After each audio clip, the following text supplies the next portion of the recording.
زادگاه ماست، این زادگاه جمعاست. بندر انزلی یه شهر عجیبیه. نمیدونم چند نفر از شما رفتید و انزلی رو دیدید. بعد انزلی چی هست؟ بسیار. آره، انزلی شهر خیلی آغوشش باز بوده همیشه. یعنی اونهایی که اونجا یه خورده موهاشون مثل ما سفید شده، میدونم ما در بچگی در مدرسه رفیقای ارمنی داشتیم، همکلاسی روسی داشتیم یا خانواده‌های اصالت روسی، بازماندگان یونانی ها، بهایی ها، زرتشتی ها، مسیحی ها، نمیدونم لهستانی ها که خانواده هاشون، عزیزانشون، جگرگوشانشون اونجا دفنن، ارامنه که گورستان مخصوص خودشون رو دارن، آلمانی ها. و به قول پروفسور نوریزاده ارمنی شناس شهیر، یک شهر اینترنشنالیستی، یعنی همه می اومدن اونجا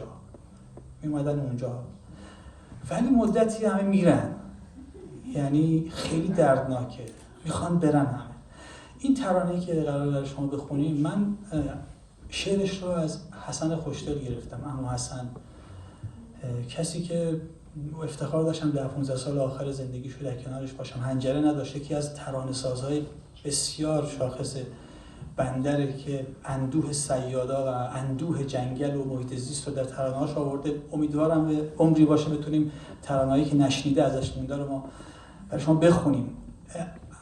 اواخر عمرش این شعر رو به من داد و این شعر بازنمایی از نگرانی‌های خودش بود که میگفت خب سن زیادی داشت و میدید که همه دارن میرن، به فرزندان خودش حتی دوست داشتن برن. من این شعر رو زمانی که گرفتم یک آهنگ دیگری بروش گذاشته بودم، در واقع روی شعر دیگه، و زمانی که شعر به دست من رسید دیدم که چقدر این آهنگی که از کودکی در گوش من بود روی این ترانه مینشینه.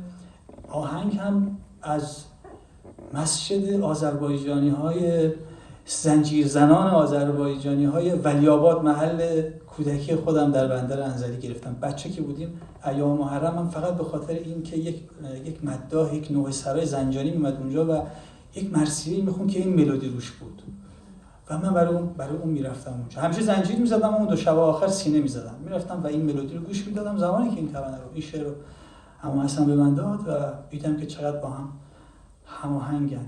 این رو برای شما اجرا میکنیم و وقتی میشنوید ببینید که یکی یکی عزیزان ما دارن، تصویر کنید اینو که دارن میرن. کوش رو میتونید توی کلمه به کلمه این شعر تصویر کنید.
Hey,